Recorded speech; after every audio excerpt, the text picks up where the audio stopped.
Hey, what's up? This is Chosen, and this video is going to be a champion guide for Ghrush the Mangler, so let's get into it. Alrighty, so as you can see here, Grush is a daily login reward that has been introduced to the game recently for day 240. So he is a guaranteed champion for every single player as long as you make it 240 days of login time on raid. So we're going to have a discussion about this champion, walk through how to build him. Is he worth 6-starring? Is he worth booking? And all of the resources that we'll take. And then I'll showcase him in a couple different areas of the game. So first of all, let's go ahead and pull up the index and go over his kit here. We're going to go to Ogre and Tribes. And then right here, the Defense Epic Spirit Affinity is Ghrush the Mangler. And as always, for my champion guides, I will have a link in the vid description to this infographic that you see right here. It shows all the general information and the masteries that are on the champion that you will see in this video. Now, remember, don't use masteries just blindly copying other people's masteries. You want to build the champion according to how you are going to use them. This is kind of a general utility setup in terms of masteries. The reason I went War Master was to give you the option to use him in the clan boss as well as a healer and a leech placer, which is kind of like a pseudo lifesteal. But yeah, that will be down in the infographic and has all of the general information about the champion if you want to pull that up and take a look. So let's put that away and have a little discussion here about Grush. Now, something that's a little bit interesting is his left leg looks a little bit, or I guess both of his legs, they look like they have this weird like curve at the bottom, like the weird angle that doesn't really make sense. But yeah, just something random I noticed. And in terms of base stats, 19,320 is pretty decent HP for a defense champion.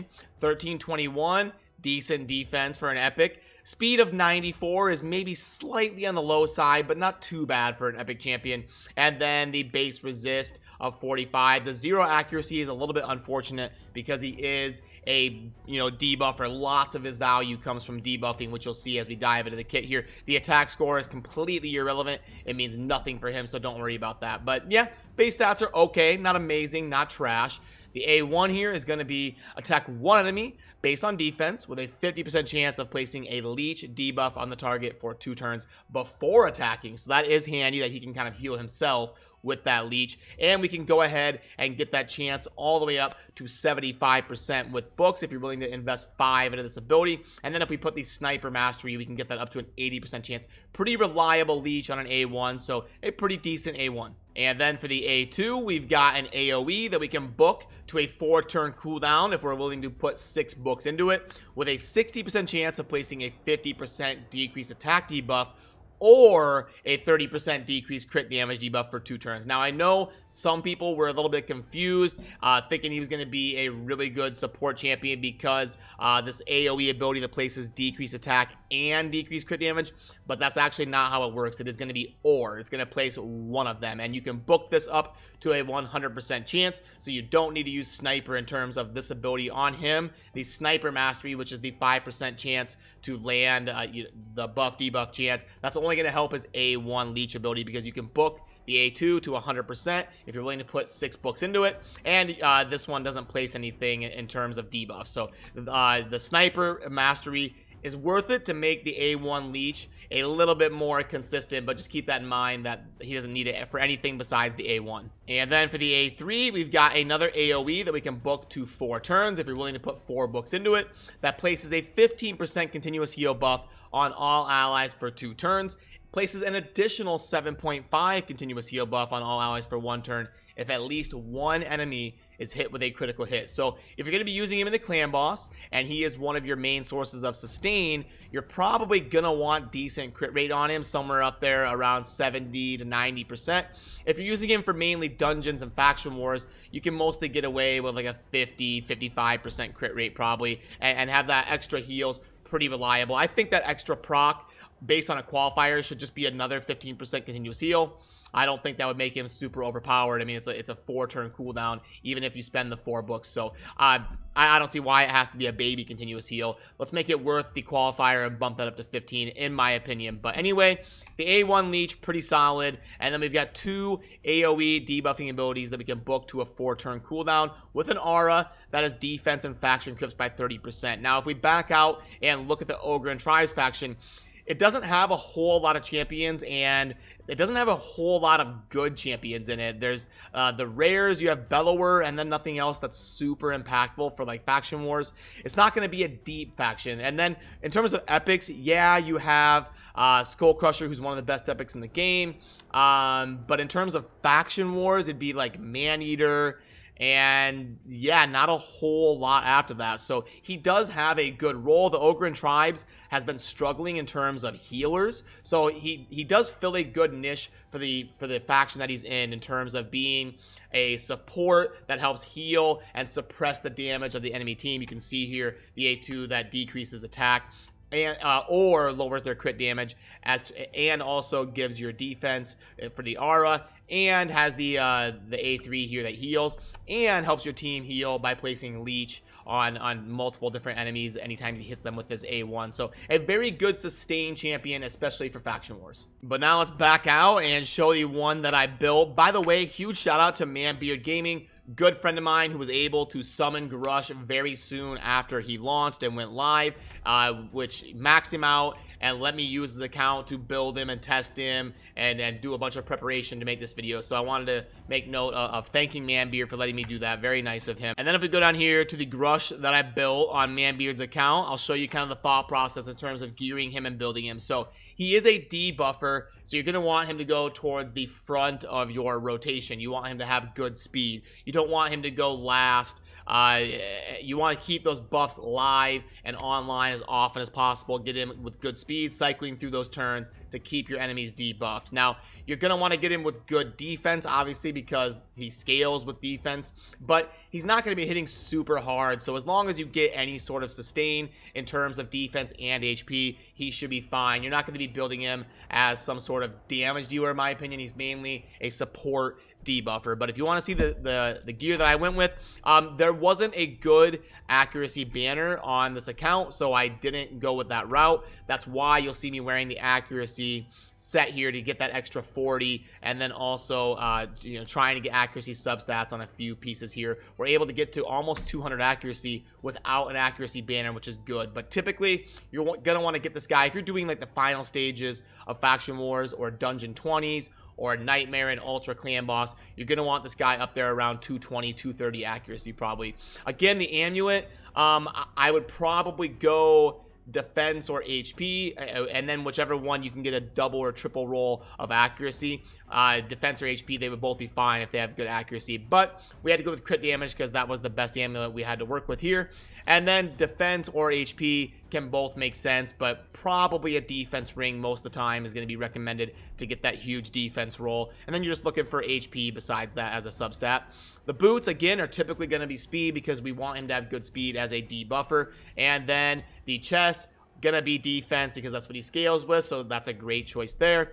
And for the gloves, again, defense is a great choice there because that is his main stat. Now, because of that, if you want to get him a little bit more HP, it might not be a bad idea to scoop up an HP amulet and try to keep that a little bit consistent if you're gonna go for defense, gloves, and chest. But yeah, you don't have to worry about it. Just get your best blend of sustain, speed, and accuracy with a little bit of crit chance thrown in there. You'll see here that I've got the 46% crit rate. That should be fine for dungeons and faction wars. And the top gear is a lot simpler. There's not a whole lot of choices here. You're looking for your best blend of speed, defense, HP, and accuracy with a little bit of crit rate sprinkled in there. So here is the total stats if you're building yours and you want to compare it to this one here. I think the one that I have built here is pretty viable up to the end game, like, stage 20s of faction wars and dungeons. Should perform just fine. And the one that I have in this video is not booked, so you'll be able to see him in action with no books. And as we pop up the masteries, remember that infographic is down in the description if you want to pull that up and take a look. That's that infographic.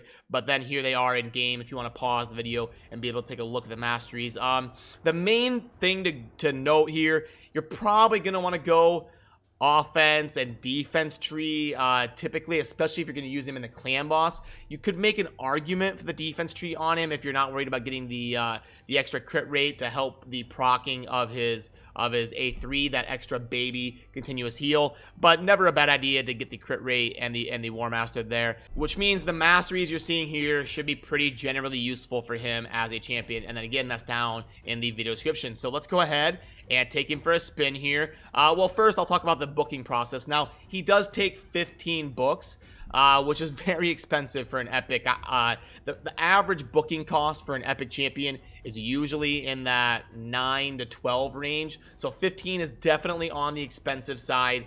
And if you're gonna book him, you probably want to make sure, like, the A2 and A3 cooldowns are pretty important for him because they're 5 and 6 turns, which are massive cooldowns.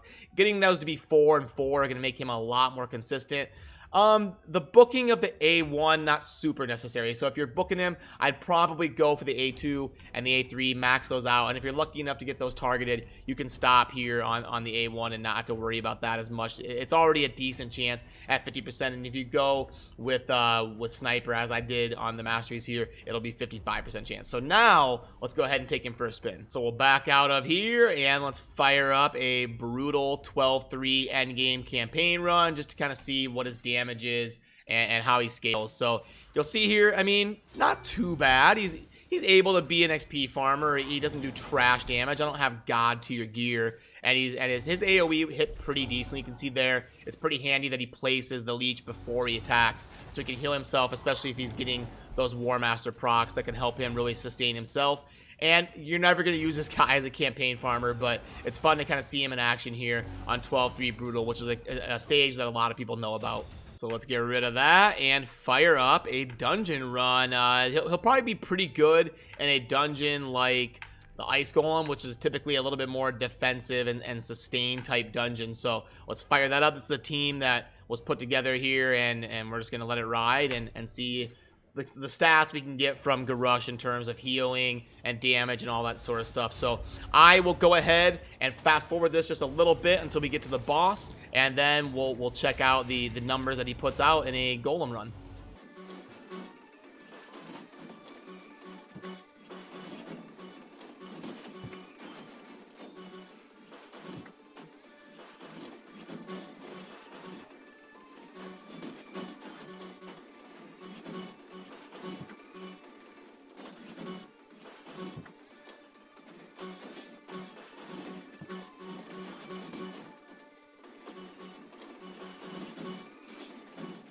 Alrighty, so let's pick it back up, and the Ice Golem should be falling right here to Rotos. Boom, there it is. And let's take a look at the numbers. Okay, so Grush put out 633,000 damage. Not too bad. I mean, look at that. He's only about 200k behind Sir Nick at 843, and he wasn't booked or anything, so he could easily get up over 700 probably. And then we've got the heals of 127. So, okay, decent. You can see there the Sir Nick placing continuous heals as well was able to get the 261, but 127k healing, 633k damage without any books. That's not bad. If you do invest the 15 books into him, those numbers would obviously be significantly better. So that's pretty encouraging for a Golem 20 run. But let's sell this piece. I mean, check this piece out, and then let's get him graded in all the different areas of the game. Yeah, flat attack 5-star. We're not doing that. Okay, so let's get him graded in all the different areas of the game. And let's fire this up here. Okay, so one thing I want to make sure of. Okay, single target. All right, cool. Reviews, only 7 reviews so far, so we can really make an impact by rating him here. Okay, recommended artifacts, defense, and HP. It could have went like defense, speed, and accuracy or something. Ratings, campaign, everybody's giving him a 5. He's okay in the campaign, he's fine. We'll give him a 4. Arena offense, I don't think he's super great in the arena. There's no like ridiculously impactful. Even his high cooldown abilities that default at 6 and 5 aren't ridiculously impactful for the arena. So I'll give him a 2. I don't think he's that great in the arena. And then, oh, I don't think the arena offense and arena defense used to be right next to each other. I'm gonna have to check one of my older videos. They might have changed that. Interesting. I'll have to look that up. Yeah, these are definitely in a different order. These have got to be in a different order. This just seems like they didn't used to be like this. Okay, but anyway. All right, Void Keep. Yeah, he's actually really good there because the continuous heals can counteract the poisons of the boss. Yeah, he's fine there. Force Keep, he'll be normal for Magic Keep. He's affinity countered. Yeah, not gonna be super good there. Spirit Keep, he's fine if you're placing like a heal reduction and sustaining and 3. I wouldn't say anything great. Ice Golem, he's fine. We'll give him a 4. Dragon, a little bit less of a sustained dungeon typically. And stage 20 is magic, so I'm going to give him a 3. Fire Knight Castle, he does affinity counter the last stage, which is very important, but the single hit A1 and really no super good mechanic, I'll give him a 3. The minnow, he's fine. He decreases attack, decreases crit damage, and provides some sustain, so he's very good there.